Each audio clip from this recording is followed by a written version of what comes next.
अनेक वर्ष राष्ट्रवादी सोबत आपण काम केलेले. दादा असं काय झालं जेणेकरून तुमच्या मनाला कुठेतरी ठेच लागली आणि तुम्ही पक्ष प्रवेश केला? जे पूर्वी दादांनी मंजूर केलेली कामं होती त्याचेच नारळ फोडण्याचे काम इथल्या काही विरोधक मंडळीने केलेलं असल्यामुळं असं काय झालं 30 वर्षाची सत्ता 3 महिन्यात फुकून गेल्यासारखी झाली दादा? कुठेतरी शेतकऱ्यांची फसवणूक इथे झालेली. 3500 रुपये भाव म्हणजे हे पेपर आउट होतं सगळीकडे. ह्या माणसाला असं वाटतंय की सगळी लोक वेडी आहेत ती आणि ठराविकच आपली पेड पद्धतीनं माणसं आणून समोर बसवायचं, शिट्ट्या मारायच्या आणि भाषणं करायची. ही एक ठरलेला सोशल मीडियाचा इव्हेंट मॅनेजमेंटचा कार्यक्रम त्यांचा चालू आहे. लोकांचा प्रयत्न असा होता की ही MIDC त्यांनी सांगितलेलं की कॅन्सल न करता आम्ही आमच्या कारखान्याची जमीन देतो तुम्हाला. इथली मोडणीमची MIDC कॅन्सल करून मोडणीममधनं पळवून दुसरीकडे न्यायची, असा हा सगळा प्लॅन होता. फक्त आम्ही त्या ठिकाणी रील स्टार बनायला कमी पडलो. आम्ही फक्त काम करायचं एवढीच आमची भूमिका राहिली आणि पुढे सुद्धा विकासाला महत्व दिलं तरच खऱ्या अर्थाने विकास होऊ शकतो. अतिशय हालाकीची की प्रचंड गरिबी काय असते ते आम्ही जाणीव आम्हाला त्यावेळी होती. आमच्यापुढं खायचेच प्रश्न होते, तर बाकीचा काय व्यवसाय नव्हता. कारण राजकारणात एखादी संधी चुकून मिळते, डबल संधी तर मिळतच नाही. परंतु मी संधीचं सोनं करायचं काम केलं. अरे जिथं संधी मिळेल तिथं सोनं. भारतातला सगळ्यात मोठा पक्ष BJP आणि मग तुम्ही त्याच्यामध्ये प्रवेश करताय. हो बरोबर. ह्याच्यामध्ये तुमचा कुठे स्वार्थ आहे का? बबनदादाचा कारखाना हा जिल्ह्यात नाही राज्यामध्ये एक मोठा कारखाना आहे. आणि जर 10 दिवसांनी शेतकऱ्याच्या खात्यावरती पैसे जमा होणारा एकमेव महाराष्ट्रातला कारखाना आहे. तालुक्यांनी बघितली म्हणजे आम्ही सगळ्यांनी जी प्रामुख्याने बघितलेली की तरुण पिढी तिकडे खूप वळाली. मतं घेतली खोटं बोलून आणि मग आपल्याच लोकांचा केसांना गळा काढायचं काम ह्या मंडळींनी सुरू केलं. मोडणीम गावाला म्हणजे असे नैसर्गिक असे आणि म्हणजे दळणवळणाची साधनं, रेल्वे आहे, नॅशनल हायवे आहे आणि याच्यामध्ये एक माळरानाचा बराचसा पट्टा की अकृषीसारखा जमिनीचा बराचसा भाग त्या म्हणजे त्या क्षेत्रात जिथं म्हणजे कुसळं वगैरे पिकत नाहीत अशा ठिकाणी माननीय बबनदादा शिंदे आणि मोडणीमच्या विकासाच्या आणि भौगोलिक दृष्टिकोनाचा विचार करून मोडणीमध्ये MIDC मंजूर करून आणली. घरातली कामं आणि आता राजकारणात ह्याच्यातला काय किती फरक आहे ह्याच्यामध्ये? हा फरक राहणारच की आता. कारण रोज रोज उठलं की पळावंच लागते ना. नमस्कार, मी प्रमाथी गिड्डे आपल्या सर्वांचं द प्रमाथी टॉक्स या पॉडकास्ट चॅनलवर सगळ्यांचं सहर्ष स्वागत करते. आज आपल्यासोबत आहेत सोलापूर जिल्ह्याचे दूध उत्पादक संघाचे चेअरमन रणजित भैया शिंदे. 6 टर्म आमदारकी बबनदादा शिंदे यांनी माढा तालुक्यामध्ये गाजवलेली. माढा तालुक्याचं पूर्णपणे चेहरा पूर्णपणे त्यांनी बदलून टाकलाय. तालुका कोणाला माहिती नव्हता, इतके विकासाचे कामं त्यांनी केले. आज माझ्यासोबत त्यांचे चिरंजीव रणजित शिंदे माझ्यासोबत येथे उपस्थित आहे. नमस्कार दादा. नमस्कार. कसे आहात? ठीक आहे. खूप धावपळ चालू आहे तुमची, मला माहित आहे. तरी पण तुम्ही मला थोडासा वेळ दिल्याबद्दल खूप खूप धन्यवाद. पक्ष प्रवेश तुम्ही आता BJP मध्ये केलाय आणि ह्याच्या आधी अनेक वर्ष राष्ट्रवादी सोबत आपण काम केलेले. दादा असं काय झालं जेणेकरून तुमच्या मनाला कुठेतरी ठेच लागली आणि तुम्ही पक्ष प्रवेश केला? ही आता झालेली विधानसभेची निवडणूक 1.25 वर्षापूर्वीची मी अपक्ष निवडणूक लढवली. मागच्या झालेल्या लोकसभेच्या निवडणुकीच्या पार्श्वभूमीवर सगळ्या लोकांना विचारल्यानंतर लोकांचं मत आलं की ही निवडणूक आपण अपक्ष म्हणून सामोरं गेलं पाहिजे. आणि म्हणून आम्ही सगळ्यांच्या विचाराने अपक्ष लढण्याचा निर्णय घेतला. परंतु त्या निवडणुकीमध्ये पराभव आला आणि त्यानंतर राज्यामध्ये आणि देशामध्ये भारतीय जनता पार्टीचं सरकार आहे. राज्यामध्ये स्पष्ट बहुमताने भारतीय जनता पार्टीचं सरकार आलेलं होतं, महायुतीचं. आणि म्हणून पुन्हा एकदा आम्ही सर्व कार्यकर्त्यांना विश्वासात घेऊन त्यांना सर्वांना विचारलं, किंवा इथून पुढच्या काळातली आपली दिशा आपल्या मतदारसंघाच्या विकासाच्या दृष्टीनं काय घ्यायची. तर सर्वांचं मत आलं, की आता भारतीय जनता पार्टीमध्ये सगळ्या विकासाला जर आपल्या मतदारसंघात गती द्यायची असेल, हम्म. कारण गेल्या 1 वर्षामध्ये तालुक्यामध्ये कुठलेही प्रश्न सुटलेले नाहीयेत.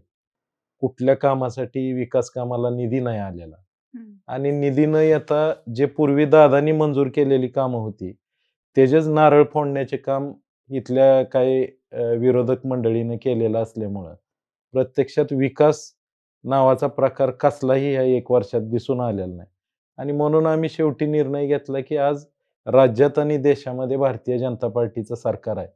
आणि म्हणून आपण राज्याचे मुख्यमंत्री आदरणीय फडणवीस साहेब यांच्या नेतृत्वाखाली आणि राज्याचे जिल्ह्याचे पालकमंत्री जयभाऊ गोरे यांच्या मार्गदर्शनाखाली काम करायचा आम्ही निर्णय घेतला आणि म्हणून आम्ही भारतीय जनता पार्टीमध्ये प्रवेश केला.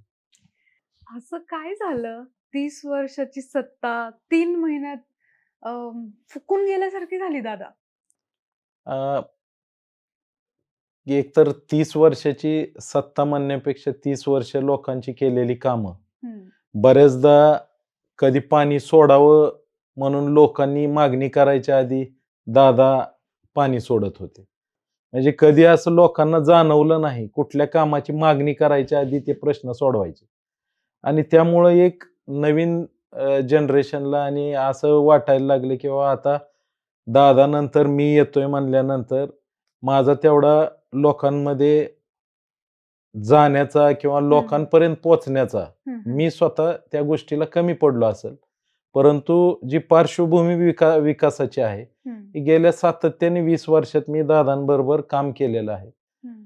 तालुक्यातल्या पंचायत समिती सभापती असताना जवळपास 1750 विहिरी मी केलेल्या आहेत. शाळा ISO सर्टिफाईड राज्यामध्ये सर्वात जास्त माढा तालुक्यामध्ये केलेले आहे. शिक्षणाच्या बाबतीत डिजिटलायझेशन सर्वात जास्त माढा तालुक्यामध्ये केलेलं आहे आणि माझ्या सभापती असतानाच्या काळात झालं. 100 कोटीचे पानंद रस्ते MREGS मधनं केलेले आहेत. आणि असे अनेक कामं केले, फक्त त्याची जाहिरात मी काही केली नाही. आणि त्याच्याबरोबर कामं करत गेलो, कारण कामाला प्राधान्य देत होतो पहिल्यापासून. आणि त्या उलट समोरच्या बाजूनी एक कारखान्याची निवडणूक झाली विठ्ठल कारखान्याच्या. हम्म. त्याच्यामध्ये खोटी आश्वासनं देऊन ती निवडणूक जिंकली. हम्म. आत्मविश्वास बळावला. हम्म. शासनाकडनं 350 कोटी रुपये कर्ज उपलब्ध केलं. भारतीय जनता पार्टीच्या वरिष्ठ लोकांना वेगळ्या पद्धतीचं सांगून 350 कोटी रुपये कारखान्याला शेतकऱ्यांना पाहिजे म्हणून मंजूर करून घेतलं कर्ज. हम्म. त्या कर्जाचा विनियोग चुकीच्या पद्धतीनं केला, निवडणुकीसाठी वापर केला. कारखान्याचं आज तागायत कुठंही 1 रुपया कर्जफेड केलेली नाही. 4 वर्ष 4था सीझन आहे आणि ह्या विधानसभेला चुकीच्या पद्धतीनं लोकांना आश्वासनं दिली गेली. म्हणजे अनेक खोटी आश्वासनं दिली गेली, जी कधीही पूर्ण होऊ शकणार नाही. पण नवीन तरुण पिढीला त्या सगळ्या गोष्टी सोशल मीडियातनं बघितल्यानंतर त्या भावल्या हम्म. आणि इथली माढा मतदारसंघातली तरुण पिढी भरकटत गेली. ज्या माणसाची 3 महिन्यापूर्वी ओळख नव्हती इलेक्शनच्या, अशा माणसांनी काही इव्हेंट मॅनेज केले, हम्म. वेगवेगळे इव्हेंट शो केले आणि त्याच्याबरोबर सोशल मीडियातून सुद्धा लोकांना एक भुरळ पाडली. Right. आणि जे काय सांगितलं ते अशा आत्मविश्वासाने खोटं बोलायचा कार्यक्रम केला, की त्याच्यामुळं सोशल मीडियावरचा असणारा तरुण हम्म. भरकटला गेला आणि आज सगळ्यांना त्या चुकीची जाणीव होते. कारण ह्या निवडणुकीच्या निकालामध्ये आपल्याला पाहायला मिळेल. मला खात्री आहे, की माढा मतदारसंघातला आणि माढा तालुक्यातला तरुण पुन्हा एकदा योग्य काय आणि अयोग्य काय आहे हम्म. हे त्याच्या पूर्णपणे लक्षात आलंय आणि त्याचे रिझल्ट आपल्याला ह्या निवडणुकीत दिसतील. अगदीच. आणि तुम्हाला असं वाटतं का की कुठेतरी शेतकऱ्यांची फसवणूक इथे झालेली? 3500 रुपये भाव म्हणजे हे पेपर आउट होतं सगळीकडे आणि आम्ही हे देऊ, एवढा एवढा भाव देऊ, एवढ्या आश्वासनं देऊन देखील तुम्हाला असं कुठेतरी वाटतं का की शेतकऱ्यांची फसवणूक झालेली आहे? 100% त्याच्यामध्ये तथ्य आहे. शेतकऱ्यांची फसवणूक म्हणजे आज असा शब्द फिरवला जातोय, आधी आम्ही द्या, हम्म, मग मी देतो. हम्म, हम्म, हम्म. वास्तविक पाहता जाहीर ज्यांनी केलं त्यानं 3500 द्यायला पाहिजे. आम्ही त्यावेळेस जाहीर केलं की कोणी हम्म. काय देईल भाव त्याच्यापेक्षा 1 रुपया ज्यादा देऊ. हम्म, त्याच्यानंतरही ह्या मंडळीनं जाहीर केलेलं होतं की आम्ही 3500 रुपये देणार. हम्म, त्यांनी मागच्या वर्षीचा 3500 द्यावा, ह्या वर्षीचा 4000 रुपये द्यावा. हम्म. शेतकऱ्यांकडनं स्वागत आहे. कॉम्पिटिशन मध्ये दर शेतकऱ्यांना चांगला मिळाला तर शेतकऱ्यांचा फायदा होईल. ह्याच्यात आमचा अजिबात दुमत नाही. पण थापा मारण्यापेक्षा हम्म. 3500 द्यायच्या ऐवजी आज लगी म्हणायचं इतरांनी द्यावा मग मी देतो. म्हणजे लोक ह्या माणसाला असं वाटतंय की सगळी लोक वेडी आहे ती हम्म. आणि ठराविकच आपली पेड पद्धतीनं माणसं आणून समोर बसवायचं, शिट्ट्या मारायच्या आणि भाषणं करायची. ही एक ठरलेला सोशल मीडियाचा इव्हेंट मॅनेजमेंटचा कार्यक्रम त्यांचा चालू आहे. पण वास्तवता लोकांमध्ये प्रचंड नाराजी आहे. हम्म. कारण प्रचंड मोठी फसवणूक ह्या शेतकऱ्यांची झालेली आहे. नुसती ऊसाच्या भावाची नाही, अनेक गावामध्ये जी जी आश्वासनं दिलेली आहेत त्या आश्वासनं आता त्या गावात लोक गेल्यानंतर त्यांना विचारतील. MIDCचा मुद्दा जो आहे, मोडणीम हे असं गाव आहे जिथे हायवे आहे, रेल्वे आहे. म्हणजे एवढ्या मोठ्या 2 गोष्टी एका गावात येणे ही खूप मोठी गोष्ट आहे. तसंच तिसरी गोष्ट म्हणजे MIDC. जर एवढी मोठी गोष्ट MIDC सारखी डेव्हलपमेंट सारखी गोष्ट जर मोडणीममध्ये येत आहे, तर त्यांनी त्याला विरोध का करावा? अं, त्याच्यामध्ये MIDC बबनदादांनी या ठिकाणी मंजूर केलेली होती. त्याच्यामध्ये पुन्हा नंतर आत्ता जे निवडून आलेले खासदार आणि आमदार यांनी शासनाकडे मीटिंग लावली. त्या मीटिंगमध्ये इको सेन्सिटिव्ह झोन म्हणून कॅन्सल झाली. या दोन्ही मंडळी त्या ठिकाणी काही बोलले नाहीत. MIDC कॅन्सल व्हायच्या मार्गावर म्हणजे पूर्णपणे निर्णय मीटिंगमध्ये झाला की कॅन्सल करावी म्हणून. आणि त्याच्यानंतर आम्ही आपल्या जिल्ह्याचे पालकमंत्री जयाभाऊंना घेऊन आम्ही नागपूर अधिवेशनामध्ये मीटिंग लावली बावनकुळे साहेबांकडे. आणि हा इको सेन्सिटिव्ह झोनचा जो विषय होता त्याच्यामध्ये जेवढं क्षेत्र इको सेन्सिटिव्ह झोनच्या अंडर आहे त्या ठिकाणी नॉन पोल्युटिंग इंडस्ट्री उभा करायला आम्ही केंद्र सरकारचंच एक गॅजेट आहे, त्या गॅजेटच्या प्रमाणे पूर्णपणे आम्ही माहिती घेऊन ह्याच्यानुसार नॉन पोल्युटिंग इंडस्ट्रीजला परवानगी मागितली. आणि त्याला त्याच्यामध्ये बसत असल्यामुळे बावनकुळे साहेबांनी त्याच्यासाठी मंजुरी दिली. आणि आता इको सेन्सिटिव्ह झोन असताना देखील या ठिकाणी MIDC करायला शासनाने परवानगी दिली. लँड ॲक्विजिशनचं काम सुरू झालंय. परंतु जे लोकप्रतिनिधी आहेत त्यांनी मला तिथं काही अधिकाऱ्यांनी सांगितलं की ही MIDC तुम्ही मीटिंग लावली नसती तर कॅन्सल झालती, परंतु ह्या लोकांचा प्रयत्न असा होता की ही MIDC त्यांनी सांगितलेलं की कॅन्सल न करता आम्ही आमच्या कारखान्याची जमीन देतो तुम्हाला. म्हणजे कारखान्याची आमची 100-150 एकर जमीन देतो आणि तिथं अजून काही जमिनी आम्ही देतो तुम्हाला मिळवून, आणि ही MIDC तेवढी तिथं न्या. म्हणजे अशा पद्धतीचं सगळं चुकीच्या पद्धतीनं इथली मोडणीमची MIDC कॅन्सल करून मोडणीममधनं पळवून दुसरीकडे न्यायची असा हा सगळा प्लॅन होता. परंतु इथली MIDC व्हावी म्हणून मोडणीमची लोक ज्यावेळेस माझ्याकडे आले त्यावेळेस आम्ही पालकमंत्र्यांकडनं आणि बावनकुळे साहेबांकडनं या ठिकाणी बैठक लावली आणि ती MIDCचा इथला विषय सोडवला. आणि आता त्या MIDCला कुठल्याही पद्धतीची अडचण राहिलेली नाही. त्या MIDC मुळे मोडणीमला विकासामध्ये मोडणीमच्या 100% चांगली भर पडणार. कारण मोडणीम हायवेवरती आहे. आता येणाऱ्या कालावधीमध्ये 6 पदरी ज्यावेळेस या हायवेचं 6 पदरीकरण होणार आहे त्यावेळेस दादांनी गडकरी साहेबांकडे प्रस्तावित केलेला आहे की या मोडणीमला बायपास झाला पाहिजे. आणि 6 पदरीकरणामध्ये मोडणीमला बायपास सुद्धा प्रस्तावित होतोय. रेल्वेचं इथं स्टेशन आहे, रेल्वेची व्यवस्था आहे. पूर्वी ह्या ठिकाणी रेल्वेचं टप्पा सुद्धा त्याची हाईट कमी होती, तर ते हाईट सुद्धा त्या लोक उतरताना पडत होते. हो. ते हाईट सुद्धा वाढवून घ्यायचं काम मी हम्म. स्वतः पाठपुरावा करून आपल्या इथले जिल्हा अधिकारी होते हम्म. गेडाम साहेब, ते रेल्वे मंत्र्याचे PS होते हम्म. आणि त्यांच्या मदतीनं आम्ही हे इथलं प्लॅटफॉर्मचा टप्प्याची उंची सुद्धा वाढवून घेतलेली आहे. पण त्याचं कधी मार्केटिंग केलं नाही. मग मला असं वाटतंय की आजकाल लोकांपर्यंत पोहोचण्याचा मार्ग हे सोशल मीडियाच राहिलेला आहे. बरोबर म्हणजे आहे. आपण तुम्ही एवढे जे कामं केलेले आहेत हे पेपर आउट असतं किंवा आज तुमच्यासोबत जे लोक उठतात बसतात हे तिथपर्यंतच पोहोचतं आणि जे बाकीचे लोक असतात ते रील्स मार्फत लोकांपर्यंत पूर्णपणे पोहोचत आहेत. हा, फक्त आम्ही त्या ठिकाणी रील स्टार बनायला कमी पडलो. आम्ही फक्त काम करायचं एवढीच आमची भूमिका राहिली आणि पुढे सुद्धा विकासाला महत्व दिलं तरच खऱ्या अर्थाने विकास होऊ शकतो. मार्केटिंग केलं पाहिजे, परंतु नसणाऱ्या गोष्टी कधी आम्ही सांगितलेल्या नाही. जे केलं तेच सांगितलं. विद्यमान आमदार जे आहेत ते विधानसभेत जाऊन फक्त प्रश्न विचारतात. ह्याबद्दल तुमचं काय मत आहे? लोकप्रतिनिधीला ते एक व्यासपीठ आहे प्रश्न मांडण्याचं आणि त्या ठिकाणी प्रश्न विचारणं ही काही चुकीचं नाही. परंतु ते प्रश्न किती सुटले आणि ते कसे सोडवता आले ह्याकडे सुद्धा लोकप्रतिनिधीचं लक्ष पाहिजे.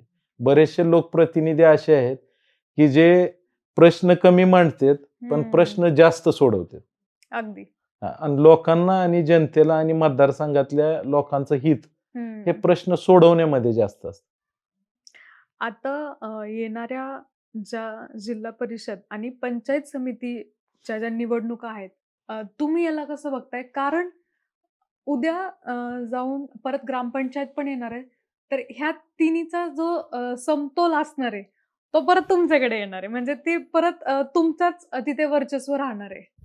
आता केंद्र सरकारमध्ये भारतीय जनता पार्टीचं सरकार आहे, राज्यामध्ये भारतीय जनता पार्टीचं आहे. झालेल्या महानगरपालिका आपण पाहिलेले निकाल आता मी सांगायची गरज नाही. येणाऱ्या जिल्हा परिषदांमध्ये सुद्धा आणि पंचायत समितीमध्ये सुद्धा जर भारतीय जनता पार्टीची जर लोक निवडून दिली तर तो जो विकास आहे तो 3 टायर सिस्टीम प्रमाणे ग्रामपंचायतीपर्यंत आणि लोकांपर्यंत तो विकास करायला जास्त सोपं होणार आहे. आणि म्हणून आपल्या या पॉडकास्टच्या निमित्ताने मला सगळ्या व्ह्युअर्सला सुद्धा आवाहन करायचंय की आपण भारतीय जनता पार्टीचे सर्व उमेदवारांना निवडून द्यावं. नक्कीच, नक्कीच. तुम्ही एवढा वेळ दिलात आणि नक्कीच काय म्हणतात ते गल्ली ते दिल्ली भाजपचा जो झेंडा आहे तो नेहमीच फडकत राहणार आहे आणि येणाऱ्या सर्व जे काय कोणते उमेदवार आहेत भाजपचे जे तुम्ही नेमलेले आणि तुमचा ज्यांच्यावरती विश्वास आहे, नक्कीच या येणाऱ्या इलेक्शनमध्ये ते विजयी ठरतील.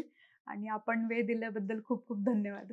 नमस्कार. अजून एक गोष्ट म्हणजे म्हणजे हा प्रश्न मी मुद्दामून शेवटी ठेवलाय की विरोधकांना तुम्ही काय संदेश द्याल?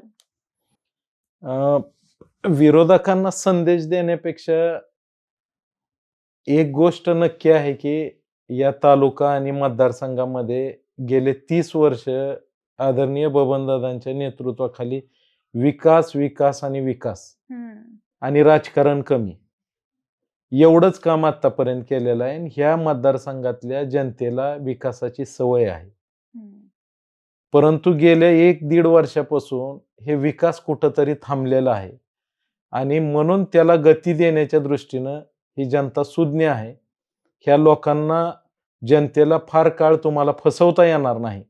तुम्हाला एकतर काम करून दाखवावं लागेल जे की आजपर्यंत तुम्ही काही केलेलं नाही आणि जे काय थापा मारलेले आहेत, जे काय खोटारडेपणा जनतेसमोर आणलेला आहे किंवा जनतेला तुम्ही जे काय फसवलेलं आहे याचं नक्कीच जनता ह्या निवडणुकीमध्ये तुम्हाला तुमचं खरं होतं का खोटं होतं ही ठरवणारी ही निवडणूक आहे. आणि नक्कीच या सगळ्या विरोधातल्या मंडळींना ह्या खोटं बोललेल्याच्या बाबतीमध्ये जनतेला फसवल्याच्या बाबतीमध्ये जनतेच्या मनामध्ये राग आहे आणि ह्या निवडणुकीमध्ये तो राग जनता व्यक्त केल्याशिवाय राहणार. धन्यवाद दादा, आपण वेळ दिल्याबद्दल. आज आपल्यासोबत गेले 30 वर्ष कार्यरत असलेले एक असा कार्यकर्ता मी म्हणेल ज्याने की 2 वेळा सभापती झालेत, ग्रामपंचायतचे हे सदस्य सुद्धा होते. 1995ला त्यांनी पहिली ग्रामपंचायतची निवडणूक जी लढली त्याच्यामध्ये ते तर बिनविरोधच निवडून आलेले आहेत. आज माझ्यासोबत आहेत आरणगावचे शिवाजी कांबळे तसेच त्यांच्या पत्नी वंदना कांबळे. नमस्कार, कसे आहात? नमस्कार. मस्त कशा आहात? छान छान मस्त. आनंदी आहे, सगळं वातावरण छान आहे, राजकीय वातावरण सुद्धा छान आहे. मी आता त्याच्यावरच येणार होते की एवढ्या सगळ्या धावपळीचं तुमचं आता सध्याचं दिनचर्या आहे आणि त्याच्यातून तुम्ही वेळ काढलाय. मला छान वाटलं. कसं चाललंय आणि कसं आहे सध्याचं वातावरण? आताचं वातावरण सध्या मला भारतीय जनता पार्टी यांनी या वेळेला मोडलीम जिल्हा परिषद मतदारसंघ हा महिलांसाठी राखीव झाला आणि त्यामुळं पक्षाकुंड तालुक्याचे आमदार आदरणीय बबनदादा शिंदे, जिल्ह्याचे पालकमंत्री जयकुमार गोरेभाऊ यांनी या ठिकाणी आम्हाला या निवडणुकीला सामोरं जाण्याच्या सूचना केल्या. आणि ही सर्वसाधारण महिलेची जागा आहे आणि सर्वसाधारण जागेवरती लढण्याचं काम आम्ही नेतृत्वाच्या आदेशामुळं आम्ही तयार झालो आणि कामाला लागलो. नक्कीच. राजकारणाच्या गप्पा मारण्याआधी मला तुम्हाला दोघांना पण असं विचारायचंय की ह्याच्या आधीचे दिवस कसे होते तुमचे? खरं तर आता हा राजकारणातला पिंड काय माझा नव्हता लहानपणी. माझं शिक्षण तसं ग्रॅज्युएट झालं आणि मी 1982-83लाच मिलिटरीमध्ये भरती झालतो. मिलिटरीमध्ये जायचं का नाही जायचं का नाही हा प्रश्न माझ्याबरोबर होता, गावकरी माझ्या सहकार्याबरोबर होता. आणि मग बऱ्याच जणांनी सांगितलं की आता तिकडल्या क्षेत्रापेक्षा तू इकडंच गावातच थांब, जाऊ नको. आणि त्यामुळं 1995ला पुन्हा एक 7-8 वर्षाचा कालखंड पुढे गेला. खरं तर गावच्या गाड्यामध्ये काम करत असताना लोकांना मदत करणं, लोकांशी संवाद साधणं, लोकांच्या प्रश्न समजून घेणं, त्याला काय मदत आपल्याला करता येते का? हे बाळकडू 1982-83ला मी गावचं रेशन दुकान त्यावेळेला चालवत होतो आणि त्यात रेशन दुकानाच्या माध्यमातून संपर्कही गावामध्ये होता आणि त्यातच 1995ला गावाने मला ग्रामपंचायतमध्ये बिनविरोध निवडून दिलं. आणि काम करता करता अनेक प्रकारच्या अडचणीवर मात करत आर्थिक परिस्थिती, कौटुंबिक परिस्थिती अतिशय हालाकीची की प्रचंड गरिबी काय असते ती आम्हाला त्यावेळी होती. आमच्यापुढं खायचेच प्रश्न होते, तर बाकीचा काय व्यवसाय नव्हता. आणि म्हणून 1997ला आमच्या तालुक्याचे आमदार बबनदादा शिंदे, माझे मित्र संजय मामा शिंदे करमाळ्याचे आमदार, यांनी 1997ची मोडलीम गट हा ओबीसीसाठी राखीव झाला होता. आणि मग त्यांनी निवडणुकीला सामोरं जायला त्यावेळेला विनंती केली आणि अपक्ष म्हणून आम्ही त्यावेळेला मैदानामध्ये उतरलो. मला चांगल्या पद्धतीचे सहकार्य जवळजवळ त्यावेळेला सुद्धा मी 27 मताच्या लीडनं अपक्ष असताना सुद्धा त्या ठिकाणी जनतेच्या आशीर्वादाने पहिल्यांदा जिल्हा परिषदच्या निवडणुकीत पहिल्यांदा विजय झालो. हा, काम करायची आवड झाली. प्रशासनावरती एक दबाव गट आमचा असायचा. लोकांचे प्रश्न आमच्याकडे प्रचंड होते. ज्याला प्रश्न कळतो तो प्रश्न सोडवू शकतो. बरोबर आहे. त्यामुळे मग ग्रामीण भागाचे प्रश्नच काय असतात, गावामध्ये सगळ्या सुखसुविधा झाल्या पाहिजेत. आणि हे समजल्यानंतर 5 वर्ष आम्ही जिल्हा परिषदेमध्ये अतिशय ताकदीनं काम केलं.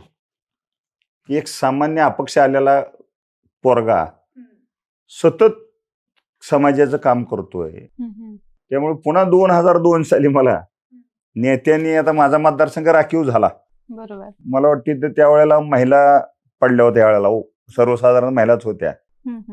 माझं प्रमोशन त्यांनी स्वतःच्या गटामध्ये केलं, जे आमदाराचा बालेकिल्ला आहे कुर्डू मतदारसंघ, त्यामध्ये मला अचानक तिकडे नेलं, तिकीट दिलं. आणि त्याही मतदारसंघामध्ये एक आपण विचार केला, आमदाराचा बालेकिल्ला होता, मला झेडपीचं तिकीट मिळालं. त्या ठिकाणी काम करताना लोकांचा विश्वास होता की मागच्या 5 वर्षी शिदुरी माझ्याकडे होती, तो कसा वागला समाजाशी, कसं काम करत होता, हे लोकांना समजत होतं. मग तिथं दुर्दैवानं आमच्या दोन्ही पंचायत समितीच्या सीटा पडल्या त्यावेळेला खाली 2002 साली. अशीच परिस्थिती तालुक्यामध्ये होती. आणि मग दोन्ही सीटा पंचायत समितीच्या पडल्यानंतर सुद्धा लोकांनी विश्वास ठेवल्यानंतर त्यावेळेला सुद्धा साधारण 2200-2300 मताचं लीड मला त्यावेळेला त्या गटामध्ये मिळालं. की तो कुर्डू मतदारसंघाला भीमानगरच्या टोकापर्यंत उजनी धरणापर्यंत आहे.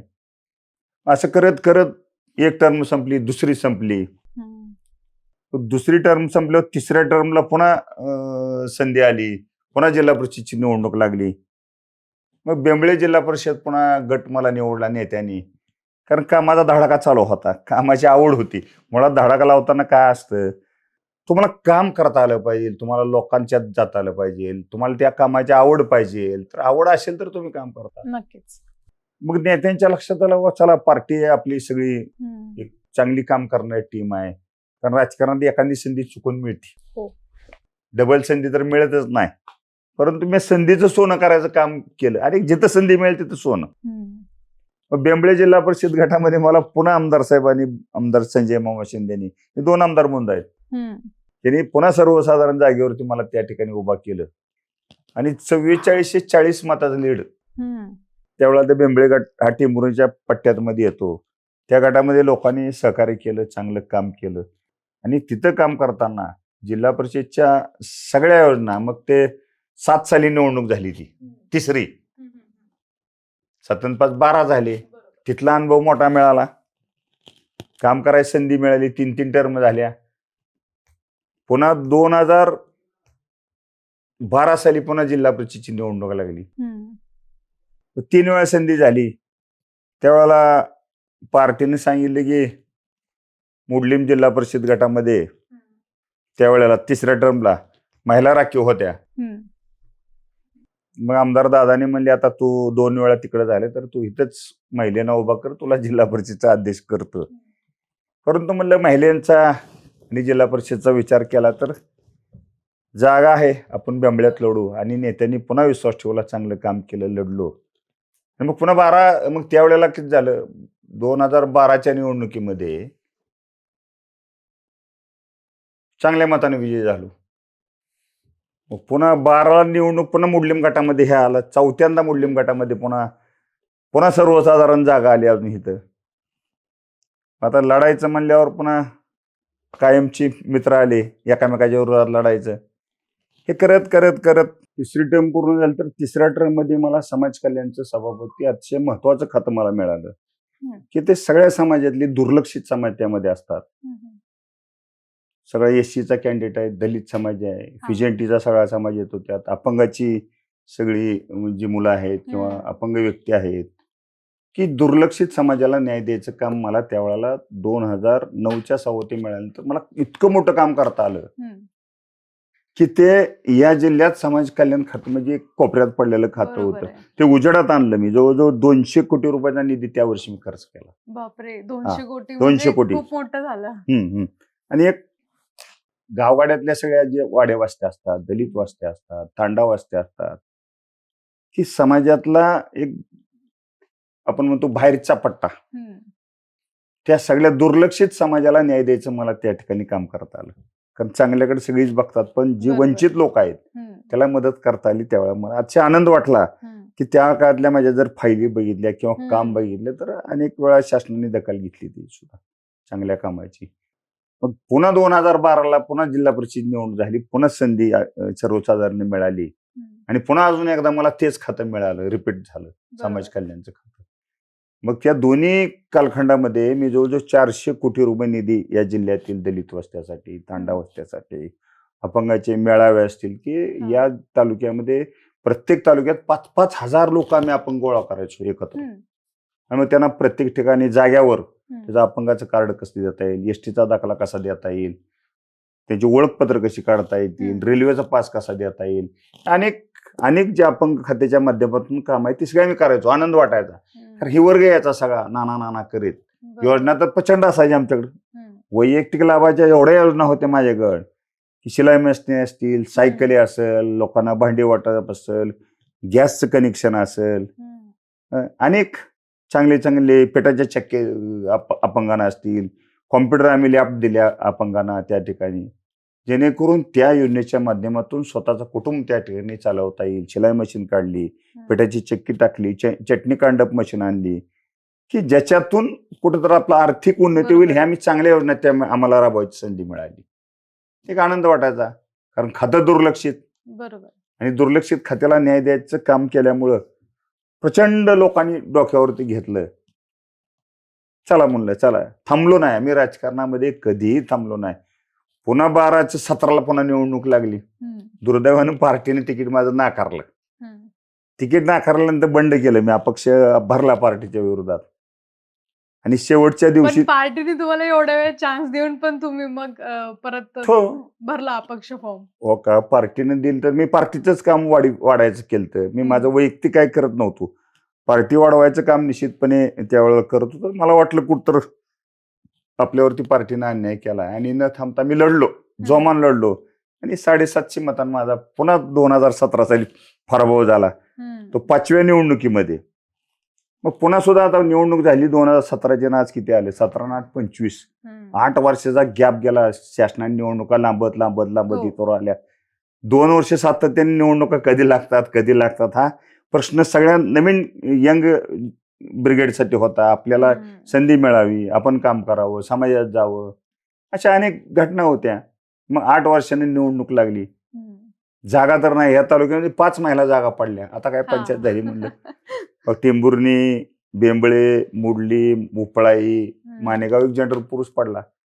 परंतु पुन्हा पार्टीपुढे मोठा प्रश्न पडला. आता जागा तर नाही, संधी तर द्यायची, नेमकं कसं झालं पाहिजे.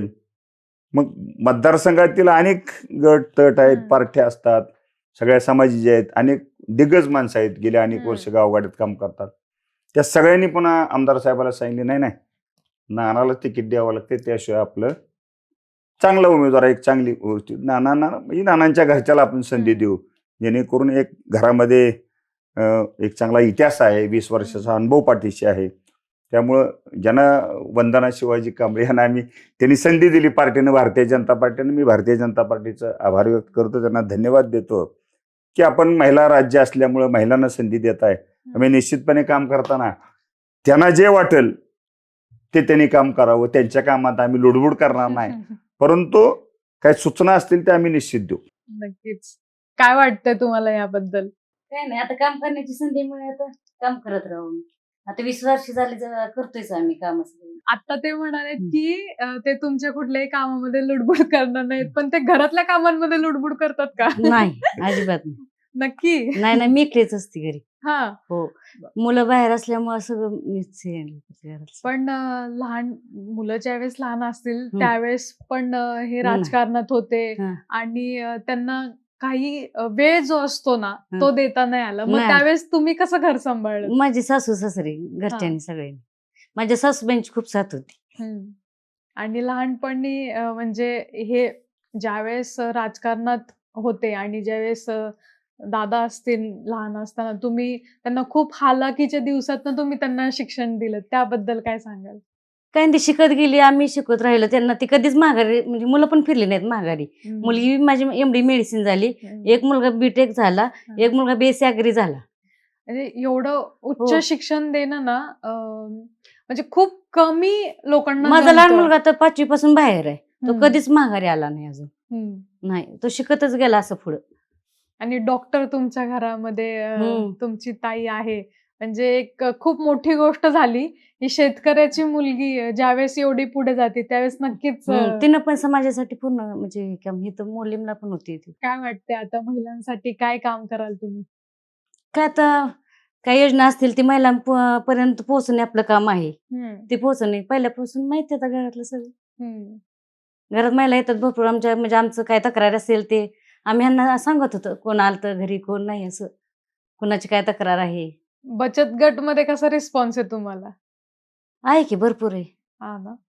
महिला तुमच्या सोबत संवाद साधतात? साधतेत की, आमच्या तिथंच आहे महिला.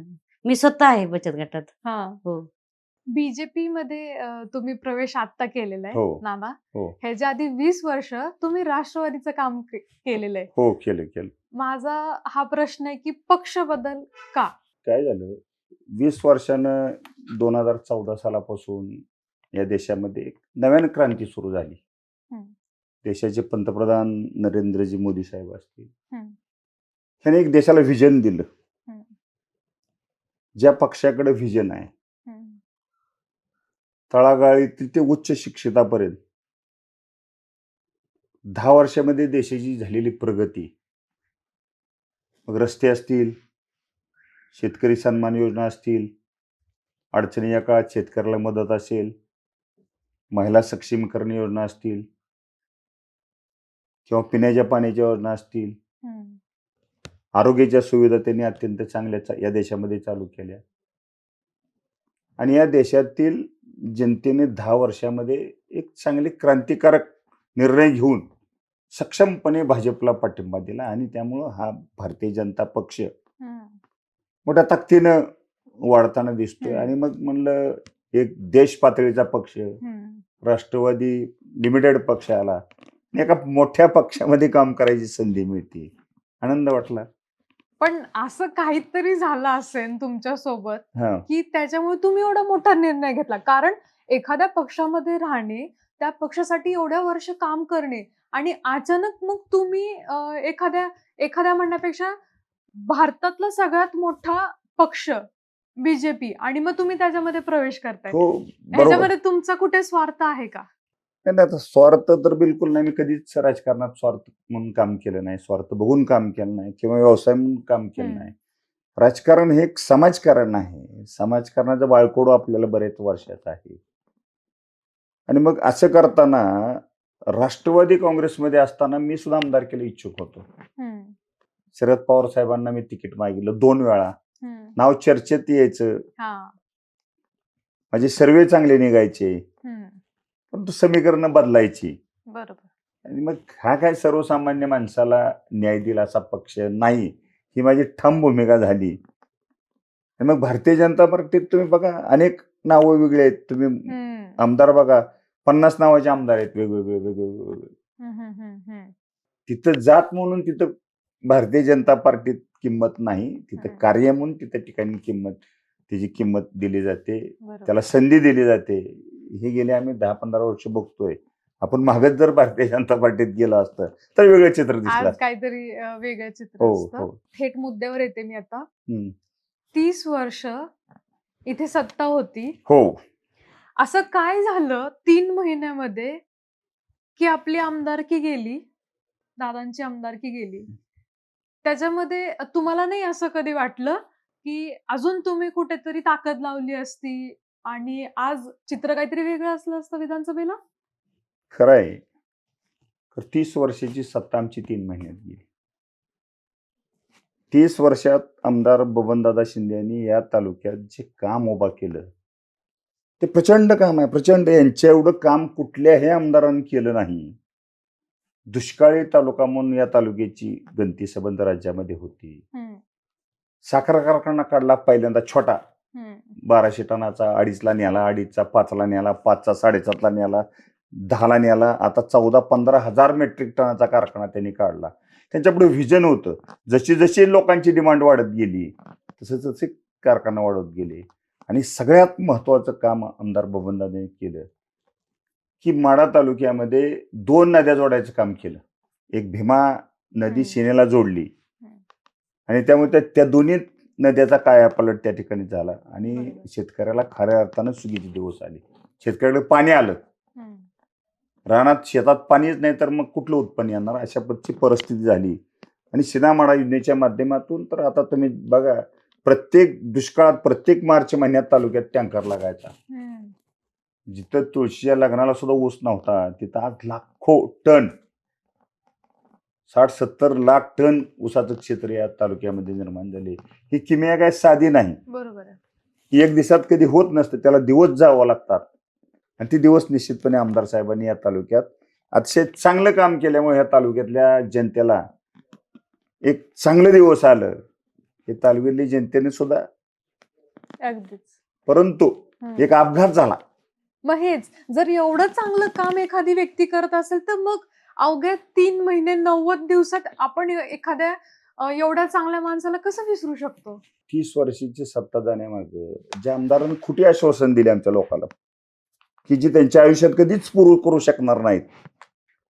ते आश्वासन दिले आणि खोटं आश्वासन दिलेल्या लोकांना ते पटत गेलं. परंतु लवाडाचं आमंत्रण जेवल्याशिवाय खरं नसतं, अशा परिस्थिती तालुक्यात निर्माण झाली. आमदारांनी सांगितलं की 3500 रुपये मी शेतकऱ्याला भाव देणार. हा, मी आता त्याच्यावरच येणार होते की पेपर आउट होते या गोष्टी, हो, पेपर आउट होतं. न्यूज पेपर्सला होते हो, की 3500 रुपये मी तुम्हाला भाव देणार. भाव देणार, पण नाही दिला. नाही, देऊ शकत नाही ना, खोटं बोलले. मग लोकांना वाटत गेला याला इतक्या दिवस ही कारखाना सांभाळते, ही का देत नाही ती. गेल्याच वर्षी त्यांनी कारखाना आणला, कसा आणला, भानगडी केल्या, किती पोटाने केलं, ताब्यात घेतली सत्ता कारखान्याची. परंतु लोकांची दिशाभूल त्यामध्ये फार मोठी झाली. 3500 नाही, त्यांना 3000 वेळेवर देता येत नाहीत, ही वस्तुस्थिती आहे. आणि मला असं वाटतंय की बबनदादांचा जो कारखाना आहे, हो, टाइम टू टाइम पेमेंट असणारा तो एकमेव कारखाना असेल. बबनदादाचा कारखाना हा जिल्ह्यात नाही, राज्यामध्ये एक मोठा कारखाना आहे. हम्म. आणि जर 10 दिवसांनी शेतकऱ्याच्या खात्यावरती पैसे जमा होणारा एकमेव महाराष्ट्रातला कारखाना असेल. कुठे आज जवळजवळ रोज लाखो टन गाळप होते महिन्याला. मग शेतकऱ्यांची अपेक्षा काय? ऊस वेळेवर जावा, बरोबर. आम्हाला पाणी मिळावं लवकर, आम्हाला लाईट चांगली असावी, ही सगळी कामं आमदारांनी केली. पहिलं पाणी आणलं, हम्म. कारखाना काढला, लाईटीच्या अडचणी झाल्या तर अनेक तालुक्यामध्ये सबस्टेशन निर्माण झाले. आणि मग शेतकऱ्याचा आनंद ह्यातच आहे, बरोबर. वेळेवर आपल्याला मिळते, पैसा मिळतोय, पाणी आहे, लाईट आहे आपल्याला. हे सगळं असताना सुद्धा लोकांची दिशाभूल झाली, लोक फसली. लोकांना वाटलं आता 30 वर्षाने ह्याच्यापेक्षा काहीतरी वेगळं करून दाखवल, एखादी संधी त्यांना देऊ. बघावी. अशीच गेली. कारण ह्या सगळ्या कामाचा लेखाजोखा जो झालेला होता ते तरुण पिढीला माहित नाही, जुना तालुका काय होता. हो, आणि अजून एक गोष्ट जी हे तालुक्यांनी बघितली, म्हणजे आम्ही सगळ्यांनी जी प्रामुख्याने बघितलेली, की तरुण पिढी तिकडे खूप वळाली. ठीक आहे, कुठे आश्वासन दिली गेली ना सगळी. हा. पैसे 3500 भाव दाखवला, हम्म. अनेक दिल्या. रस्त्याची कामं करतो, हम्म. शेतकऱ्याला मदत करतो. परंतु मी त्याची परवा एक नार्कोटिक्सची मागणी केली. ओके. कारण खोटं बोलावं, पण किती बोलावं, मर्यादा असावं ना.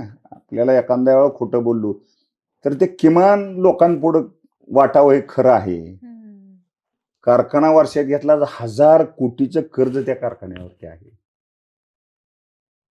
इतकं मोठं कर्ज असताना एवढा 3500चा भाव देऊ शकत नाही. बरोबर. बँकेचे हप्ते तटलेत, कामगाराच्या पगारी नाहीत, 2-2 महिने लोकांना पगार नाही, 1.5 महिने शेतकऱ्यांच्या ऊसाला रुपडी दिलेली नाही त्यांनी. आता हे लोकांच्या लक्षात आलंय हम्म. आपली फसवणूक झाली. आता 1.5 6 वर्ष या कालखंडामध्ये लोकांची इतकी फसवणूक झाली की लोकांना जाणीव होते आता नेमकं आपण फसलो, आणि एक चूक झालेली महागात पडल्यानंतर ही सगळं भोगायची पाळी आली लोकांना. आणि अजून पण हा. म्हणजे ह्याच्या आधी काही दिवसांपूर्वी MIDCचा जो मुद्दा आहे त्याला पूर्णपणे विरोध केला गेला. MIDC म्हणजे एक डेव्हलपमेंटची गोष्ट आहे, त्याच्यानी लोकांना उदरनिर्वाह होणार आहे. तुम्हाला एवढ्या मोठ्या संधी जी भेटतीये, कारण मोडणीम सारख्या ठिकाणी तुम्हाला हायवे जातोय, तुमच्याकडे रेल्वे, किती मोठी गोष्ट आहे. असे बाकीचे जे कनेक्टेड गाव आहेत त्यांना तर ही संधी नाही भेटली. खरं आहे, MIDC इथं जर होत असेल तर काय अडचण आहे? हे खरं आहे. MIDC मुडलिमला व्हावे म्हणून आमदार बबनदास शिंदे यांनी सातत्याने प्रयत्न चालू होते. फार मोठा काम आहे, एक दिवसात होण्यासारखं काम नाही. कारण तालुक्यात पूर्वीच्या 2 MIDC आहेत, आता 3री. मला वाटतं महाराष्ट्रातला एकमेव तालुका असेल 3 MIDC एका तालुक्यात असणारा. मोठं काम आहे. हो. आणि मग MIDC मधल्या काळामध्ये सरकार बदललं, आमदाराच्या लक्षात आलं की ती MIDC होती. थोडासा इको सेन्सिटिव्ह झोनचा थोडा प्रश्न निर्माण झाला, आणि त्यामध्ये इथली MIDC कशी रद्द करायची त्याचं नाव आणलं पुढं. काय मंडळीला इथली MIDC उचलून तिकडे पंढरपूर तालुक्यात न्यायची होती. लोकांना इथे सांगायचं मी MIDCचा प्रयत्न करतोय, आणि ऍक्च्युअल आतनं वेगळं चालू होतं त्यांचं, घुमजाव करायचं लोकांना. इथली सूत्र चालत होती. ते लक्षात आलं. आम्ही नागपूरला गेलो सगळे, आमचे रणजित भाई शिंदे, आम्ही नागपूरला गेलो. माननीय चंद्रशेखर बावनकुळे साहेब यांच्याशी मिटिंग लावली. पालकमंत्री जयाभाऊ गोरे होते. हो, MIDC मुंडलिंबा झाला पाहिजे, कारण इथं लोकांची कनेक्टिव्हिटी आहे, मोठा हायवे आहे, रेल्वेचं स्टेशन आहे, जेणेकरून या भागामध्ये एक तरुणांना, सुशिक्षित बेरोजगारांना, महिलांना एक काम करण्याची संधी मिळेल, रोजगार उपलब्ध होईल, ही भावना होती. परंतु ज्यावेळेला मिटिंग लागली त्यावेळेला पालकमंत्र्यांनी कलेक्टर महोदयांना सांगितलं की इथली MIDC झाली पाहिजे, हा आमचा प्रयत्न आहे. मग कलेक्टर साहेब म्हणले नाही, आपल्याला इथली MIDC आमदारांनी खासदारांनी दुसरी जागा द्यायची आम्हाला कबूल केले, त्यामुळे इथली जागा MIDC काय होणार नाही.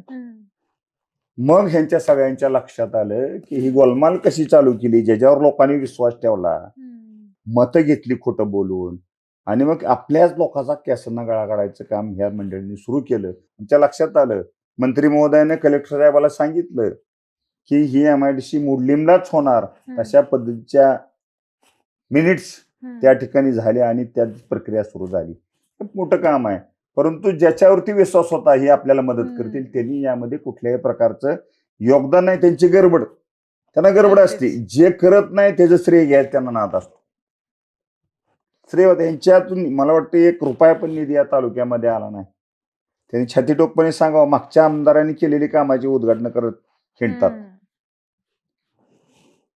कुठलाही प्रश्न 200 प्रश्न मांडले म्हणायचे सभागृहात, 200 मी लोकांचे काम सभागृहामध्ये प्रश्न मांडले म्हणजे लोकांचा विकास होतो हा भ्रम ह्यांनी, कारण ही गोलमाल करायची पद्धत जी होती, त्यांना ज्या पद्धतीने तालुक्यातल्या जनतेला गोलमाल करत आले ते त्यांना अजून वाटते मी लोकांना फसवीन. पण आता ह्या तालुक्यातली जनता विकासाच्या मुद्द्यावरती, बबनदादांनी केलेल्या कामावरती त्यांचा प्रचंड विश्वास आहे.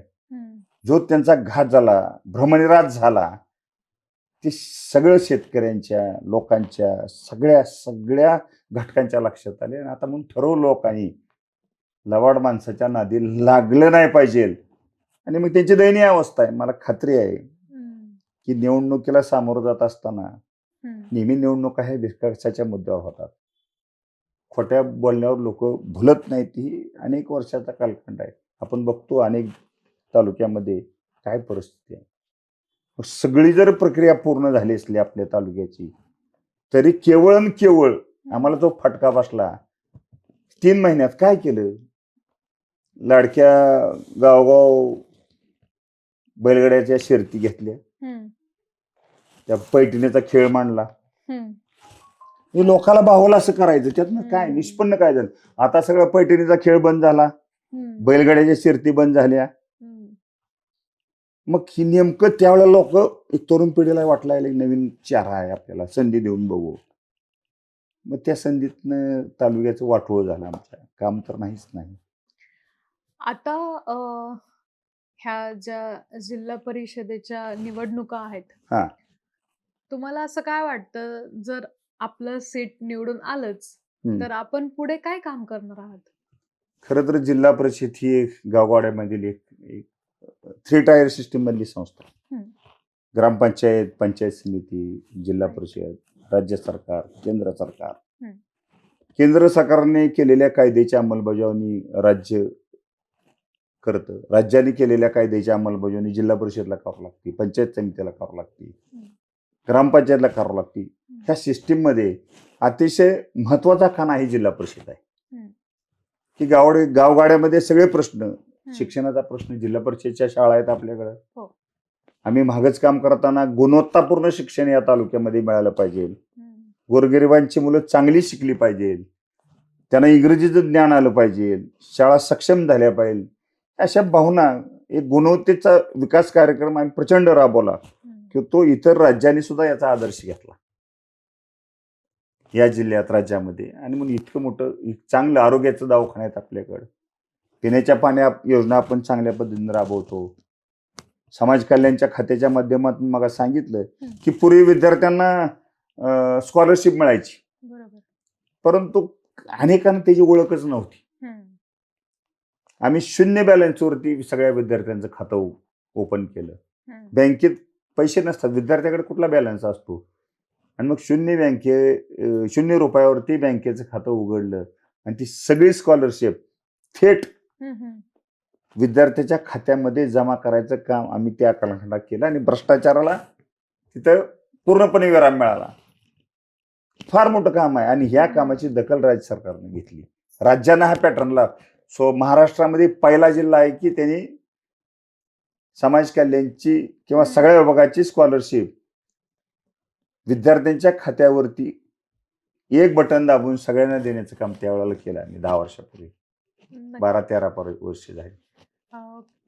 कसं असतं, काही जणांना सवय असती हो हे एखादा चांगला काम करत गेला की त्याचा पाय खेचण्याचं काम हे नक्कीच विरोधी पक्षाचे नेते करत असतात. आणि माझं असं प्रामाणिक मत आहे की एखादा व्यक्ती जर विकासाचे मुद्दे घेऊन पुढे येतोय तर हम्म. नक्कीच त्याला निवडून देणे हे समाजाचं काम आहे. मला एक छोटासा प्रश्न विचारायचा आहे की विरोधकांना तुम्ही काय संदेश द्याल? विरोधक हा विरोधकासाठी विरोध करतात. हम्म, त्यांना कामाचं काही देणं घेणं नसतं. हम्म. त्यांना अनुभव नाही, हम्म, फक्त निवडणुका लढवायचे स्वतःच्या प्रसिद्धीसाठी. आम्ही निवडणूक काय आम्ही ती पदं भोगलीत सगळी, त्यामुळे आता आमची प्रसिद्धी व्हावी, आमची चर्चा व्हावी असं आम्हाला यातनं काय वाटत नाही. जर ही संधी लोकांनी दिली तर ही संधी देणार आहे, त्याबद्दल हम्म. निश्चित आहे, काहीच काळजी करायचं कारण नाही. तर मग जिल्हा परिषदेमध्ये 10 वर्षामध्ये जे थोडंसं वेगळं वातावरण झालं हम्म, हम्म, सगळ्या खात्यामध्ये, त्याला कुठंतरी आम्हाला पूर्णविराम द्यायचा आहे. हम्म, आणि पुन्हा गतिमान प्रशासन, गतिमान कारभार, हम्म, सगळ्या योजना सगळ्याला समान न्याय हम्म, ही भूमिका आम्हाला घेऊन शिक्षणाचा दर्जा सुधारायचा आहे आम्हाला. हम्म, लोकांना आरोग्याच्या सुविधा चांगल्या द्यायच्या आहेत, पिण्याच्या पाण्याच्या योजना सक्षमपणे ज्या पूर्ण आहेत त्या पूर्ण करायच्या आहेत, हम्म. रस्ते जिल्हा परिषदचे आपल्याला कशा पद्धतीने नाविन्यपूर्ण करता येईल हम्म. ते करायचं आहे आपल्याला. अगदीच. समाज कल्याण आपलं महिला बाल कल्याण खात्याच्या माध्यमातून आम्ही अनेक चांगल्या योजना आखतो आम्ही. हम्म, महिला सक्षमीकरण असेल, बचत गटाचा कार्यक्रम असेल हम्म. किंवा मुलींच्या आरोग्याच्या काळजी घ्यायची असेल, मुलींना कराड्याचं प्रशिक्षण द्यायचं असेल, स्वतःना बचावात्मक कार्यासाठी, हम्म, की जे नवनवीन प्रयोग करून हम्म, मुलींमध्ये आत्मविश्वास वाढला पाहिजे, महिलांमध्ये आत्मविश्वास वाढला पाहिजे. हम्म. आपण सुद्धा एक महिला आहे आणि ते सक्षम आहे बरोबर आहे. ही दाखवून द्यायची संधी त्या ठिकाणी त्या खात्याच्या माध्यमातून केली जाते. मोठं काम आहे महिला मंडळाचं. खरंच आहे. राजकारण खरंच माणुसकीचं राहिलंय का? नाही, आता राजकारण आता माणुसकीच्या पडायला चालली, पण अजूनही माणुसकी राजकारणामध्ये जिवंत आहे. जिवंत Point आहे हा समज आहे. हा. निवळ पैशावर पैशाचं होत आहे, परंतु हम्म. त्याला समाजाची सुद्धा नाळ पाहिजे. हम्म, समाजाला सुद्धा वाटलं पाहिजे आपण ह्या माणसाला मत दिल्यानंतर ते मत आपलं चुकीचं होणार नाही ही त्याची खात्री असते. हम्म, आम्ही तर काय पैसे सामान्य कुटुंबातील माणसं, आम्ही शेतकरी माणूस आहे. मी हम्म, शेतीमध्ये सगळे नवनवीन प्रयोग करतो. मी हम्म, माझ्याकडे केळीच्या बागा आहेत, हम्म. डाळिंबाच्या बागा आहेत, पेरूच्या बागा आहेत, आंब्याच्या बागा आहेत, ऊस आहे. जे सगळे प्रयोग मी शेतीमध्ये करतो. प्रयोगशील शेतकरी म्हणून मला तो आनंद आहे शेतीत घ्यायचा. हम्म, कारण ज्या नगरीमध्ये राहतो मी, हम्म, संत शिरोमणी सावता महाराजांचं हे पवित्र स्थान आहे. हम्म. मी 750 वर्षापूर्वीचा आमच्या गावाला इतिहास आहे महाराजांचा. कारण महाराजांनी एक संदेश दिलता हम्म, की ज्यामध्ये जे तुम्हाला काम करण्याची संधी आहे हम्म, ते तुम्ही इतकं चांगलं काम करा, इतकं चांगलं काम करा की प्रामाणिक करा. त्यामध्ये देव बघा तुम्ही, हम्म. त्यात कामातच देव. तुम्ही पंढरपूरच्या पांडुरंगाला न जाता तुम्ही जे काम करताय ते चांगलं काम केलं तर निश्चितपणे तुम्हाला देव त्या ठिकाणी दिसेल.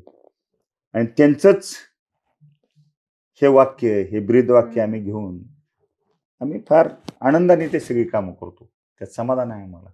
लोकांना मदत करणं समाधान आहे, दीनदुबळ्याला मदत करणं समाधान आहे, महिलांना करणं मदत समाधान आहे, शिक्षणाचा दर्जा सुधारणं, लोकांची मुलं शिकली पाहिजे वाटणं. माझी इथं शाळा आहे, हम्म, 1ली ते 12वी पर्यंत शाळा आहे. माझी 700 मुलांचा पट आहे माझ्याकडे. अतिशय हम्म. चांगलं गुणवत्तापूर्ण शिक्षण हम्म. माझ्या संस्थेच्या माध्यमातून मुलांना देतो. आनंद आहे, कारण अनेक संस्था त्या, अनेक स्पर्धा आहेत त्या स्पर्धेत शिक्षणाशिवाय माणूस मोठा होत नाही हे आमच्या सुद्धा लक्षात आलेलं आहे. बरोबर आहे. आणि मग समाजाने शिक्षणाची कास धरावी हम्म, त्यासाठी आम्ही जिल्हा परिषदेमध्ये निवडणूक लढतोय. महिला सक्षमीकरण असेल, एक चांगल्या दर्जाचं शिक्षण जिल्हा परिषदेच्या माध्यमातून आम्ही देणार. काय हम्म. आमचा इतिहास आहे तो. हम्म. भले आम्ही तिथं कारभार करत नसलो त्याला ह्यांना सूचना देऊ आपल्याला ह्या पद्धतीने जायचं, बरोबर आहे. ह्या पद्धतीनं लोकांशी संवाद साधायचा आहे, ह्या पद्धतीने लोकांचा विकास आपल्याला करायचा आहे. एक चांगलं व्हिजन अगदी राजकारणामध्ये असणं गरजेचं आहे. ते हो. व्हिजन आमच्याकडे आहे. आमच्याकडे दांडगा अनुभव आहे. तर 6-6 वेळेला निवडणुकीला आम्ही सामोरं जातोय. जिल्ह्यातच नाही तर मला वाटतं राज्यात सुद्धा मी एकमेव असेल की सलग 6 वेळा निवडणूक लढतोय. हो. जाता जाता तुम्ही काय संदेश देऊन जाल सगळ्यांना? हम्म. जाता जाता एवढाच संदेश देईल की देश पातळीवरती भारतीय जनता पार्टीचा झेंडा आहे. देशाचे पंतप्रधान आदरणीय नरेंद्रभाई मोदी आहेत. राज्यामध्ये महायुतीचं सरकार जरी असलं तर देवेंद्र फडणवीस या राज्याचा कारभार अतिशय सक्षमपणे सगळ्या घटकाला बरोबर घेऊन त्यांच्याकडून एकही घटक सुटत नाही. सगळ्याला न्यायाची भूमिका त्यांच्याकडे असते. केंद्र सरकार झालं, राज्य सरकार झालं, जिल्हा परिषदेमध्ये सुद्धा आता बरेच वर्ष सत्ता कुणाचीच नसल्यामुळं, प्रशासक असल्यामुळं त्या ठिकाणी सुद्धा भारतीय जनता पार्टीचा झेंडा राहणार. एक 3 सिस्टीम मध्ये आम्ही आता आहे आणि पंचायत समिती पुन्हा ग्रामपंचायत स्तरापर्यंत सुद्धा आम्ही येणार. गावापासून गल्लीपासून ते दिल्लीपर्यंत एकच कमळ फुलवायचं आणि त्याच्यासाठी आपल्या विकासाच्या कामासाठी लोकांनी भारतीय जनता पार्टीच्या पाठीमागे उभा राहावं ही आमची इच्छा आहे. तर आता उद्याच्या 5 तारखेला मतदान आहे. आम्ही या गटामध्ये 10 गाव आहेत साधारणपणे. हे सुद्धा महिला मंडळाशी संवाद साधतात, गावोगाव जाऊन भेटतात, हळदी कुंकाचा कार्यक्रम घेतात, आपलं मत का द्यावं हे सुद्धा लोकांना समजून सांगतात. मग अशा पद्धतीनं ह्या निवडणुकीला सामोरं जात असताना वेळ अतिशय कमी आहे ह्या निवडणुकीमध्ये. आणि ही जे आपण प्रचाराची जी यंत्रणा राबतोय की कमी वेळेमध्ये लोकांपुढे आपल्याला पोहोचायचं, ते काम निश्चितपणे तुमच्या या ब्रॉडकास्टच्या माध्यमातून होणार आहे. मला आनंद आहे की भारतीय जनता पार्टीचं काम, उमेदवारच नाही, भारतीय जनता पार्टीचं नाव, त्यांचं काम तळागाळापर्यंत कसं वाढवता येईल, पक्षाची कशी भूमिका आहे, पक्षाचे जे संदेश आहे, पक्षाची ध्येय धोरण आहे, ती लोक शेवटच्या माणसापर्यंत आम्हाला पोचवायचे आहेत. आणि या भागामध्ये निश्चितपणे भविष्यामध्ये सगळी जिल्हा परिषद, पंचायत समिती, आमदार, खासदार किंवा ग्रामपंचायत सरपंचापासून ते खासदारकीपर्यंत या तालुक्यामध्ये भारतीय जनता पार्टी सक्षमपणे स्वतःच्या पायावरती उभं राहताना आम्हाला दिसते. फार मोठा आनंद आहे आम्हाला. 5 फेब्रुवारीला होणाऱ्या जिल्हा परिषद आणि पंचायत समितीच्या निवडणुकीमध्ये मोडनिंब जिल्हा परिषद मतदारसंघातून माझी पत्नी वंदना शिवाजी कांबळे या उभ्या आहेत आणि यांचं चिन्ह आहे कमळ. कमळ या चिन्हासमोर बटन दाबून त्यांना प्रचंड बहुमतानं विजयी करावं अशी विनंती सर्व मतदार बंधू भगिनींना या निमित्तानं करतो. नक्कीच. खूप खूप धन्यवाद. तुम्ही एवढा वेळ दिलात आणि एवढ्या विकासाचे कामांबद्दल आपण बोललोय. विरोधकांबद्दल सुद्धा आपण इथे चर्चा केलेली आहे आणि ते पण दिलखुलास चर्चा केली आहे. त्याबद्दल आपले खूप खूप धन्यवाद. धन्यवाद. थँक्यू. भाजपचे दुसरे उमेदवार जे की येणाऱ्या पंचायत समिती साठी उभे आहेत, माननीय मंदाकिनी ताई वरवडे. नमस्कार. नमस्कार. चांदेव वरवडे, तुमचं पण नमस्कार ह्या पॉडकास्ट मध्ये. नमस्ते. कशा आहात? एकदम मस्त. ग्रामपंचायत मध्ये तुम्ही 6 वेळा निवडणूक लढवल्यात आणि तुम्ही सरपंच देखील होतात 2015ला. हो. काय अनुभव होता आपला? काय नाही, जे सामान्य जनतेची कामं, लोकांच्या अडचणी, लोकांचे मूलभूत सुविधा या संबंधी लोकांपर्यंत फार खालच्या पातळीवर पोहोचून गावाला स्वच्छता, दिवाबत्तीची सोय, पाणी पुरवठा ह्या गोष्टीची कामं आम्ही ग्रामपंचायतच्या माध्यमातून करतो. आणि लोकांना जर पाणी पुरवठ्यात त्यात वीज त्रुटी येत असतील तर त्या संबंधी पाईपलाईन फुटेज आहे, कुठं लिकेज येतं, त्या संबंधी जागरूक राहून लोकांना पाणी पुरवठा अखंडित न होता सतत अविरत कसं देता येईल ह्यासाठी झटलो. पण हे सगळ्या झाले विकासाची कामं. आत्ताचं जे राजकारण आहे हं. ग्रामीण भागातलं, हे थोडंसं बदललंय असं वाटतं का तुम्हाला? हो, बदललं ना. काय काय फरक जाणवतो? आधीचं राजकारण कसं होतं? आत्ताचं राजकारण कसं आहे? पूर्वी आपण एखादं इलेक्शन लागलं तर असा काय माहोल नसायचा. हं, आता जसं ग्रामपंचायत कुठल्याही निवडणुका लागल्या हं. तर इतका असा माहोल तयार होतो की की कुणी कुणाला बोलण्यासाठी सुद्धा फुरसत मिळत नाही. तो तो आपल्या आपल्या मतदारापर्यंत कसं पोहोचता येईल, लोकांना आपली भूमिका कशी पटवून देता येईल यासाठी तो व्यस्त असतो. बरोबर. आणि जसा उमेदवार व्यस्त असतो तसे पण कार्यकर्ते पण त्याच प्रमाणात व्यस्त असतात. हं, त्यामुळं ग्रामपंचायतच्या म्हणजे आपल्या ज्या सार्वत्रिक निवडणुका हं, आहेत हं, त्यासंबंधी हा माहोल प्रकर्षानं जाणवतो. हं. त्यामुळं आपलं इलेक्शन चालू झालंय म्हटलं की लोकांना एक प्रकारचा आनंद उत्सव आपण एखादा सण साजरा करतो त्या पद्धतीचं वातावरण गावामध्ये तयार होतं. आणि जो तो आपलं कामधंदा सोडून लोकशाहीच्या माध्यमातून लोक गावापर्यंत पोचतात. आणि सकाळीच्या वेळेला जे ग्रामीण भागातील लोक 9, 10, 11 वाजेपर्यंत फार तर गावात थांबतात. हं, त्यानंतर आपल्या आपल्या घरच्या रानातल्या कामं आहेत हं. ते शेतीचे असतील, कोण कोणाच्या माध्यमातून कुठं कामाला जात असेल तो जातो. त्यानंतर हे जे निवडणुका आहेत, हं, मग त्या त्या निवडणुकीला सामोरं जाताना आम्हाला असं जाणवतं की बाबा आपण लोकांपर्यंत जास्तीत जास्त कसं पोहोचता येईल, हं, लोकांना आपल्या भूमिका कशा समजावून सांगता येतील, हं. त्यासाठी वेळ लागतो, काळ लागतो. आता उद्याचा काळ म्हणजे 8 दिवस 7 दिवसच आहेत प्रचाराला मला वाटतं. हं. आणि ते 7 दिवस फार म्हणजे साधारण 17,000 अंदाजे मतदार आहे. हो. ह्या माणसांना त्यांच्यापत्र प्रत्यक्ष पोहोचणं जिकिरीच होतं. हं, आणि त्यामुळं जास्तीत जास्त म्हणजे डोक्यावर ताण येतो की आपण पोहोचण्यासाठी हं. जी एनर्जी तयार करावी लागते ती रात्रंदिवस त्यासाठी धडपडतो.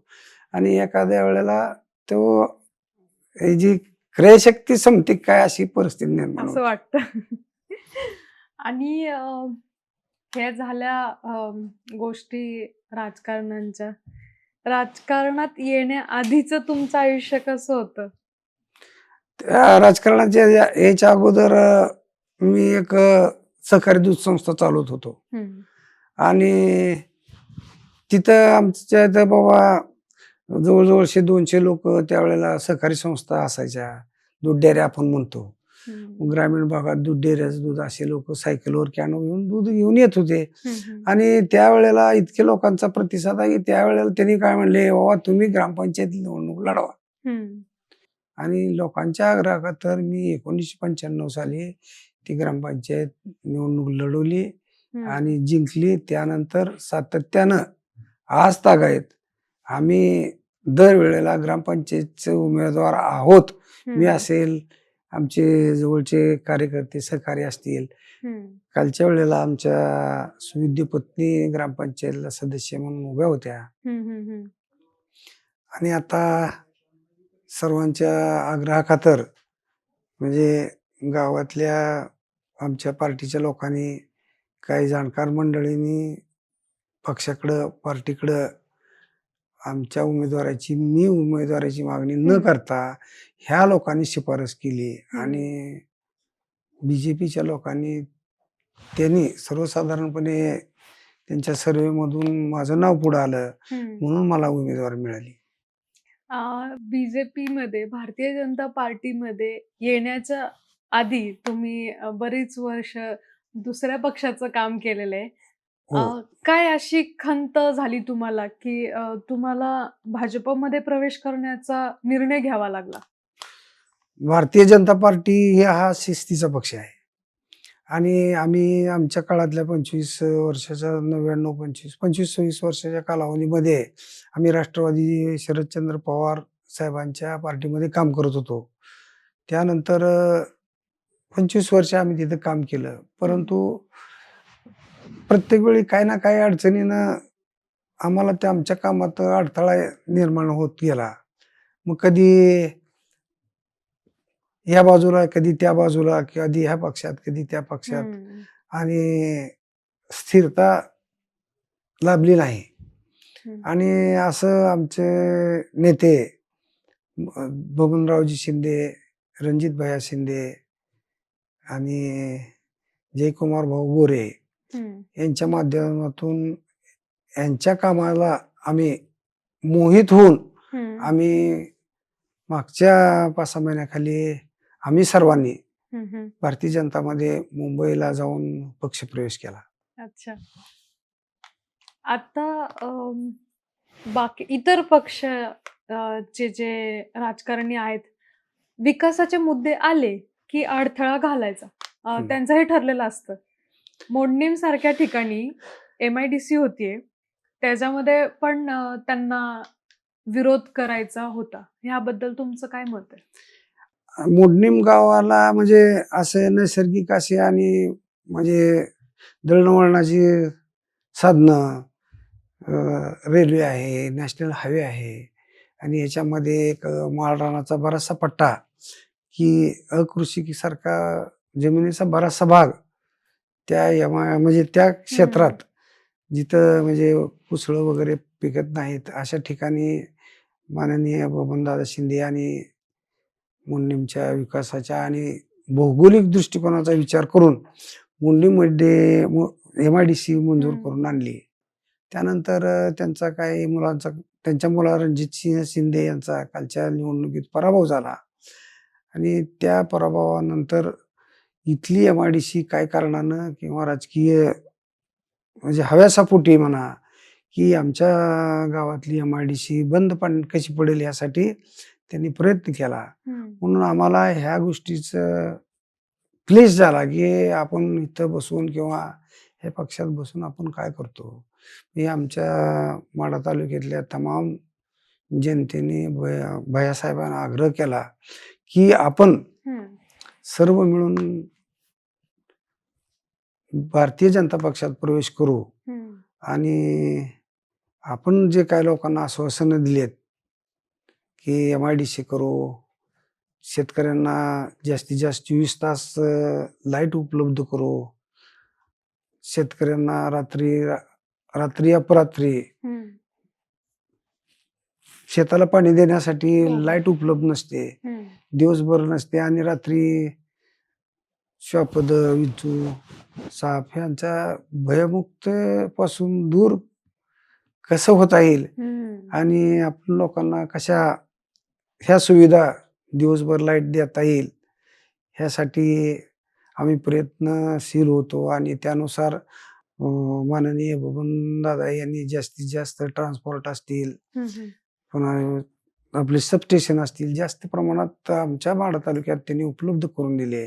पुढं त्याचा पराभव झाल्यामुळं आपल्याला आता म्हणजे जे लोकांचे हाल म्हणजे होतील, आणि तसं जाणवायला लागलं की इतकं म्हणजे आपण आतापर्यंत भगीरथ प्रयत्न करून माननीय बबनदादा यांनी माढा तालुका सुजलाम सुफलाम करण्यासाठी प्रयत्न केले, त्याला कुठंतरी तडा जातोय असं दिसायला लागल्यामुळं आम्ही आमच्या तालुक्यातल्या लोकांनी माननीय रणजित भैया शिंदे यांना आग्रह केला, की आपण आपल्या जर कामाची कुठं जर मार्गी लागतील तर ते भारतीय जनता पक्षात लागतील, हे अशी आमच्या सर्वांची भावना झाली. म्हणून आम्ही तिथं गेलो, आणि आमच्या जास्तीत जास्त मागण्या पूर्ण कशाने येतील त्यासाठी आम्ही तिथे गेल्यानंतर आमची MIDC बंद पडलेली ती मागच्या महिन्या 1.5 महिन्याखाली आम्हाला त्या MIDCची मंजुरी मिळाली.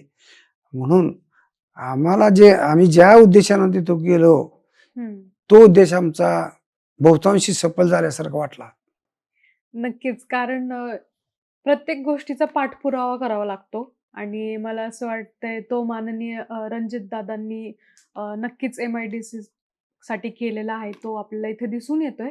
आता पंचायत समिती मोडणीम, आरण, जाधववाडी आणि बैरागवाडी हे 4 गावांसाठी तुम्ही निवडणुकांसाठी सामोरे जात आहात. महिला आरक्षण इथे पडलेले आहेत. काय सांगाल याबद्दल? कारण शासनाच्या धोरणानुसार 50% आरक्षण हम्म. महिलांसाठी आहे हम्म, आणि त्यात जे विभागून पुन्हा ओबीसी असतील, एसटी, एनटी हम्म, आणि ओपन हम्म, ह्या कॅटेगरीतून आपल्या मोडणीम गणात हम्म, महिला ओपन पडली हम्म, आणि गावातल्या लोकांनी आम्हाला आग्रह केला की तुमच्या पत्नीला हम्म, निवडणुकीला उमेदवारी घ्या हम्म, आणि तशी मागणी पक्षाने आणि पार्टीने म्हणजे आमच्या गावातल्या पार्टीने केली हम्म, आणि त्याला त्यांच्या मागणीला यश मिळालं. म्हणून त्या आरक्षणानुसार हम्म. आरक्षणामुळं आमच्या महिलेला म्हणजे माझ्या पत्नीला ती संधी मिळाली. ताई, कसं वाटतंय तुम्हाला? उमेदवारी जाहीर झाली आपली. मस्त वाटतंय. काय कराल आता पुढे महिलांसाठी? महिलांसाठी काय महिलांच्या मागणी असतील ती पूर्ण करू हम्म, आणि काय लाडक्या बहिणींच्या असतील, हम्म. काय त्यांच्या अजून बचत गटाच्या असतील, या मागण्या जी असतील ती आम्ही पूर्ण करू. घरातली कामं आणि आता राजकारणात ह्याच्यातला काय किती फरक आहे ह्याच्यामध्ये? हा फरक राहणारच की आता. हा. कारण रोज रोज उठलं की पळावंच लागतंय ना. हम्म. हं. घरातली घरात कामं. लक्षच राहत नाही. घरातल्या कामाला हातच लागत नाही. एक दिवस असा होता की घराच्या बाहेर पडायचं माहित नव्हतं आणि ते आता असं बाहेर आहे- पडावं लागतंय. हा. हं. कसं वाटतंय मग आता तुम्हाला? आता पळापळी करावं लागते. घराकडच्या कामाला लक्ष लागत नाही. हम्म. आता या महिलांसाठी आपल्याला करायचं म्हणल्यावर पळावंच लागतंय. त्यासाठी आपल्याला हे मिळालेलं पद आहे ते आपल्याला कसोटीने करायचं आहे. नक्कीच. भारतीय जनता पार्टीतून मला उमेदवारी मिळालेली आहे आणि पंचायती समितीकडून मी उभे आहे. तरी ह्या 5 तारखेला मतदान आहे. तरी कमळाच्या चिन्हावर बटन दाबून मला प्रचंड बहुमताने विजय करा. तुम्ही आम्हाला एवढा वेळ दिला आणि एवढ्या धावपळीच्या तुमच्या कामामधून येऊन 1-2 शब्द इथे व्यक्त केल्याबद्दल आपलं मनापासून धन्यवाद. धन्यवाद.